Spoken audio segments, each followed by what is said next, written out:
महकमा तालीम के डॉक्टर शिवानंद नौटियाल ने स्कॉलरशिप और श्री देव सुमन स्टेट स्कॉलरशिप में इजाफा किया गया है।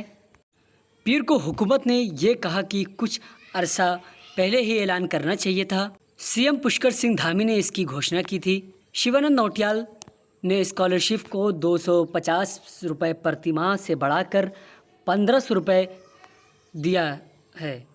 साथ ही ये स्कॉलरशिप 11 बच्चों के बजाय 100 बच्चों को दिया जाएगा। श्रीदेव सुमन राज्य मेधावी स्कॉलरशिप में भी बढ़ोतरी करते हुए इस रुपये में 150 रुपये से बढ़ाकर 1000 रुपये महीने कर दिया गया है।